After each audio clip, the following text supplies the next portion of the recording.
Salam sejahtera Malaysia, denyut nadi suara rakyat bergema di channel ini. Jangan lupa tekan butang subscribe, like dan share. Malaysia kita punya, cintai Malaysiaku, kita jaga kita.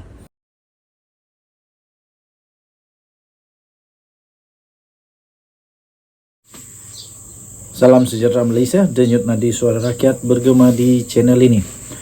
Baru saja sebentar tadi, lebih kurang dalam jam 10 pagi, kita telah dikejutkan dengan satu berita yang amat menyedihkan pastinya dan mengejutkan seluruh Malaysia. Seorang lagi tokoh, orang berjasa di Malaysia dilaporkan sudah pun meninggal dunia. Iaitu beliau adalah seorang yang amat berjasa kepada rakyat dan negara, terutamanya untuk negeri di mana beliau sudah berbakti selama ini.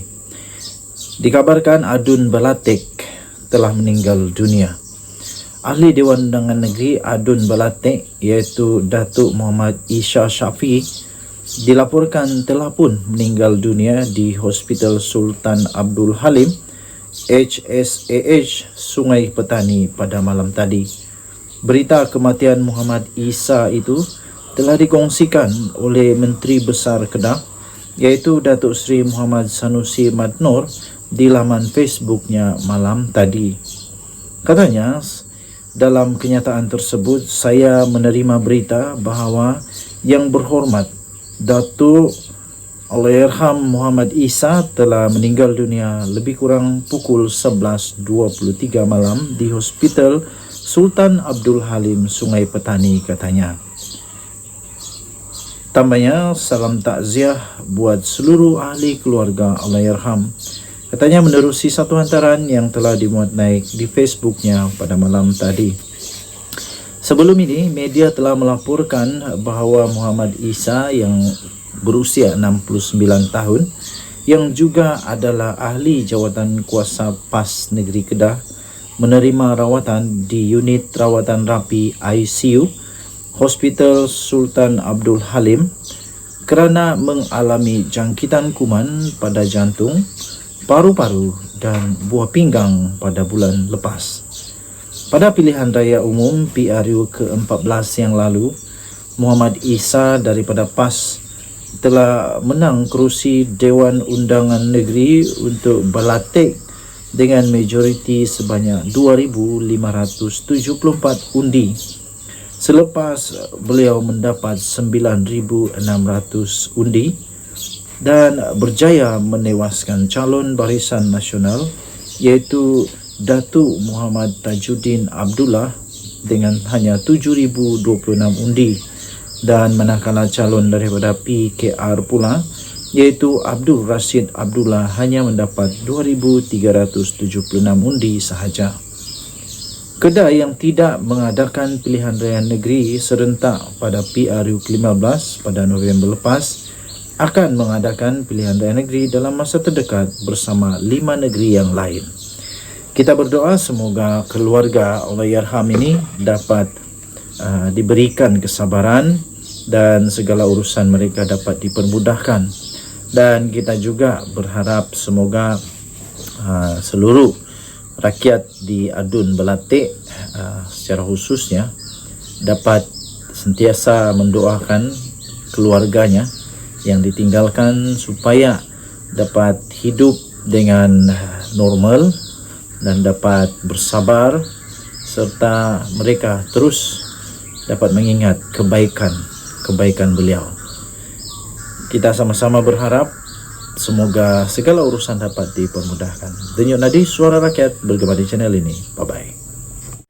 Salam sejahtera Malaysia, denyut nadi suara rakyat bergema di channel ini. Terbaru, Datuk Seri Anwar Ibrahim mendakwa anak beranak Mahathir mendapat kontrak sebanyak 214.2 juta ringgit Malaysia. Datuk Seri Anwar Ibrahim membangkitkan isu pemberian kontrak untuk gentian optik sebanyak 214.2 juta ringgit yang telah diberikan kepada syarikat yang dikaitkan dengan bekas Perdana Menteri dan Menteri Kewangan iaitu Dr. Mahathir di dalam pembelaan terhadap saman fitnah terhadapnya. Dalam satu pernyataan pembelaan yang difailkan di Mahkamah Tinggi Shah Alam, melalui e-filing malam tadi, pengerusi PH itu bergantung kepada pembelaan justifikasi sedia untuk membuktikan dakwaan di mahkamah dengan menyebut iaitu antara lain pemberian kontrak kepada Opkom Kabel Sdn Bhd. Presiden PKR itu mendakwa anak sulung kepada Tun Mahathir, iaitu Mirzan Mahathir menjadi pengarah Opkom Cables iaitu daripada 1994 sehinggalah pada tahun 2021. Manakala anak kedua Mokzani menjadi pengarah dari tahun 2009 sehingga 2019.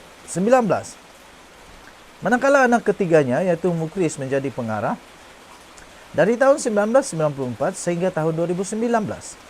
Dan isteri kepada Mukris pula iaitu Nurzeta Zakaria menjadi pengarah dari tahun 1995 sehingga tahun 2021.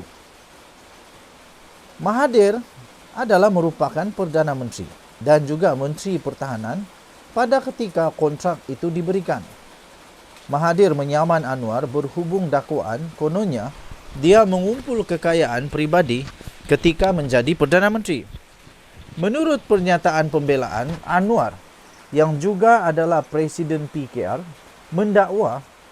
beliau mendakwa selaku Perdana Menteri dan Menteri Keuangan pada masa itu plaintiff mengawal Menteri Keuangan yang diperbadankan MKD.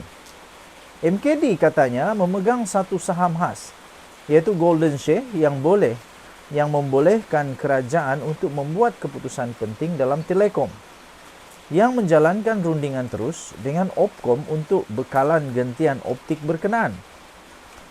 Katanya pada tempoh material tersebut Opkom Kabel telah dikawal oleh dan atau dimiliki oleh ahli-ahli keluarga plaintiff seperti yang dijelaskan dalam perenggan 61 di atas.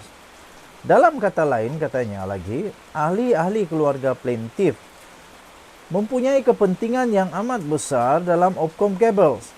Kencana Petroleum adalah dan atau untuk semua maksud dan tujuan sebuah syarikat yang dimiliki oleh dan atau dikawal oleh Mokzani. Tambahnya lagi dalam pembelaan tersebut, walaupun hanya ditumbuhkan pada tahun 2001 dan tiada sebarang rekod prestasi yang diketahui, Kencana Petroleum telah pun diberikan lesen fabrikasi utama oleh Petronas. Tambah pembelaan itu lagi, lesen fabrikasi tersebut telah diberikan kepada Kencana Petroleum semasa plaintiff adalah Perdana Menteri. Kata Anwar yang juga adalah ahli Parlimen Tambun. Tuan-tuan dan puan yang dihormati sekalian, nampaknya apa yang dikatakan oleh Datuk Seri Anwar Ibrahim, Perdana Menteri Malaysia itu memang ada asasnya. Dan patutlah beliau tidak mau mohon maaf. Patutlah dia tak mau tarik balik sebab memang dia ada rekod itu. Okey, jadi kita akan lihat apakah justifikasi ataupun apakah keputusan seterusnya daripada mahkamah. Sebab kalau melihat kepada fakta ini, memang akan ada nama dia conflicts of interest. Jadi nanti Tun Mahathir pula di dalam